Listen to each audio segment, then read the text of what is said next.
उत्तर प्रदेश में new education policy लागू होने जा रही है, जिसके अकॉर्डिंग सभी स्टेट यूनिवर्सिटीज़ में यहाँ पर आपकी जो परीक्षाएं हैं और जो कोर्स है आपका उनमें महत्वपूर्ण चेंजेस होने वाले हैं। तो आज की वीडियो आपके लिए बहुत ही ज़्यादा इंपॉर्टेंट होने वाली है, इसलिए इस वीडियो को अपने अदर फ्रेंड्स के साथ शेयर करते हुए फटाफट चैनल को सब्सक्राइब करते हुए लेकिन प्रेस मार लीजिए। सो चलिए फ्रेंड्स, आज की लेटेस्ट न्यूज़ आपको लाइव दिखाते हैं। आज दिनांक 29 अप्रैल 2021 की ये लेटेस्ट न्यूज़, आप इसे हिंदुस्तान न्यूज़पेपर में आसानी से रीड कर सकते हैं। उत्तर प्रदेश की सभी यूनिवर्सिटी में न्यू एजुकेशन पॉलिसी लागू होने जा रही है, जैसे कि MGPRU, CSJMU, CCSU, जितने भी स्टेट यूनिवर्सिटी हैं। इसके अलावा डॉक्टर भीमराव अंबेडकर यूनिवर्सिटी आगरा, ठीक है, सभी यूनिवर्सिटी से न्यूज़ आ रही है। आप अपने जिले का जो न्यूज़पेपर वो लगातार पढ़ते रहें, आपको न्यूज़ मिलती रहेगी। सबसे पहले अपडेट आप स्क्रीन पर देख सकते होंगे। नई शिक्षा नीति को लेकर डीन, समन्वयक और HOD की बैठक में मंथन। BOS शासन का सिलेबस भी ले सकेगी।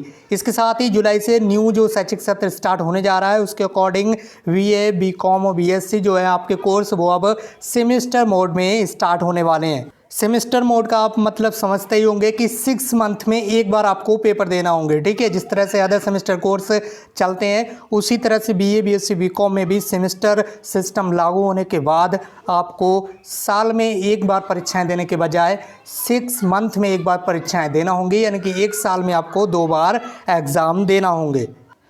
परीक्षाओं के साथ साथ कोर्स में भी महत्वपूर्ण चेंजेस किए गए हैं। इसके साथ साथ यहाँ पर कुछ महत्वपूर्ण चीज़ें हैं जिसके बारे में आपको जानना काफ़ी ज़्यादा जरूरी है। तो सबसे पहली अपडेट आप देख लीजिए, कॉलेजों के बनेंगे क्लस्टर। कई कॉलेजों में पढ़ने की स्टूडेंट्स को छूट मिलेगी, यानी कि इलेक्टिव विषयों के लिए विश्वविद्यालय ने कॉलेजों का क्लस्टर बनाने को कहा है। इसके तहत किसी कॉलेज में प्रवेशित छात्र को इलेक्टिव विषय किसी दूसरे कॉलेज से पढ़ने की छूट रहेगी यदि वह प्रवेशित कॉलेज में उपलब्ध नहीं है, यानी कि कोई स्टूडेंट्स ऐसा सब्जेक्ट लेना चाहता है जो उस कॉलेज में उपलब्ध नहीं है, ठीक है। मान लीजिए आपने किसी कॉलेज में एडमिशन लिया और उसमें कोई सब्जेक्ट उपलब्ध नहीं है आपके कोर्स में, तो आप उस सब्जेक्ट को किसी दूसरे इस कॉलेज से कंप्लीट कर सकते हैं, ठीक है। और यहाँ पर आप देख लीजिए उपलब्ध नहीं है, यानी यदि DN कॉलेज में BSc का कोई छात्र इलेक्टिव विषय में लॉ पढ़ना चाहता है, ठीक है, यानी कि BSc में भी स्टूडेंट्स को लॉ के सब्जेक्ट मिल सकते हैं, वो अब लॉ की पढ़ाई कर सकता है। इसी तरह से यदि कोई स्टूडेंट्स लॉ कोर्स कर रहा है तो उसे साइंस की पढ़ाई करने की छूट मिलेगी। इसी तरह से बहुत सारे चेंजेस किए गए हैं, तो आप मेरे साथ बने रहिएगा और इस वीडियो को अधिक से अधिक शेयर कर दीजिएगा, तो उसे मेरठ कॉलेज NAS से पूरा करने की सुविधा होगी। इसी तरह से आप देख लीजिएगा, विश्वविद्यालय इलेक्टिव विषयों के आधार पर कॉलेजों का क्लस्टर तैयार करेगा, जिसमें एक छात्र दूसरे में जाकर पढ़ सकें। कुछ कोर्स ऑनलाइन पोर्टल से कराने होंगे। इसी के साथ यहाँ पर आप देख लीजिए, 3 साल में डिग्री मिलेगी, 4 साल में PG प्रथम वर्ष के बराबर आपको माना जाएगा। यदि आप कोई 4 ईयर का इंटीग्रेटेड कोर्स करते हैं, यानी कि 4 साल का कोर्स करते हैं और उस 4 साल के कोर्स को करने के बाद आपको PG कोर्स में, ठीक है, यदि आप PG कोर्स में एडमिशन लेंगे तो आप डायरेक्टली फाइनल ईयर में एडमिशन ले सकेंगे। ये एक बड़ी अपडेट है उन सभी स्टूडेंट्स के लिए जो अब यहाँ पर एडमिशन लेंगे किसी नए कोर्स में, ठीक है। छात्रों को 3 साल पूरा करने पर स्नातक यानी ग्रेजुएशन की जो डिग्री है मिलेगी। यदि इसके बाद कोई छात्र PG में प्रवेश चाहता है तो वह MA, MCom, MSc में प्रवेश पा सकेगा।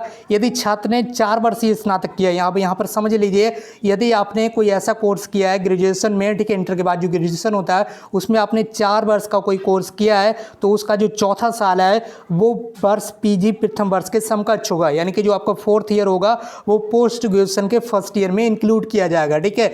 और उसके बाद जब आप PG में एडमिशन लेंगे तो आपको डायरेक्टली 2nd ईयर यानी कि फाइनल ईयर में एडमिशन मिल जाएगा, ठीक है। ये एक अच्छी अपडेट आपके लिए, तो यहाँ पर प्रथम वर्ष के समकक्ष माना जाएगा। इसी तरह से 4 साल स्नातक करने के बाद छात्र जो है वो सीधे PG फाइनल ईयर में प्रवेश ले सकेगा। यदि छात्र ने स्नातक में चौथा साल रिसर्च के साथ यहाँ पर किया है तो वह सीधे PhD में भी पंजीकृत हो सकेगा। ये आपके लिए एक बड़ी अपडेट है, आप इसे हिंदुस्तान न्यूज़पेपर में आसानी से रीड कर सकते हैं। मेरठ डिस्ट्रिक्ट से इस न्यूज़ को प्रकाशित किया गया, आप आसानी से चाहे तो स्वयं पढ़ सकते हैं। यहाँ पर कई सारी इंपॉर्टेंट चीज़ें हैं, सारी चीज़ें बताऊंगा तो काफ़ी ज़्यादा यहाँ पर वीडियो लॉन्ग हो जाएगी। फिलहाल आप यहाँ से स्क्रीनशॉट लेकर आसानी से पढ़ सकते हैं। फिलहाल सबसे बड़ी अपडेट ये है कि BA, BSc, BCom में अब जो न्यू सीजन स्टार्ट होने वाला है तो इन कोर्सेज में यहाँ पर कई सारे इंपॉर्टेंट चेंजेस होने वाले हैं। सबसे बड़ा चेंजेस ये है कि BA, BSc, BCom में भी सेमेस्टर सिस्टम के अकॉर्डिंग आपकी जो पढ़ाई है, आपके जो पेपर हैं वो अब कराए जाएंगे। उम्मीद करता हूं दोस्तों आप समझ गए होंगे। आज की इस वीडियो में बस इतना ही, मिलते एक नई वीडियो में एक नई इन्फॉर्मेशन के साथ। Thank you so much for watching this video.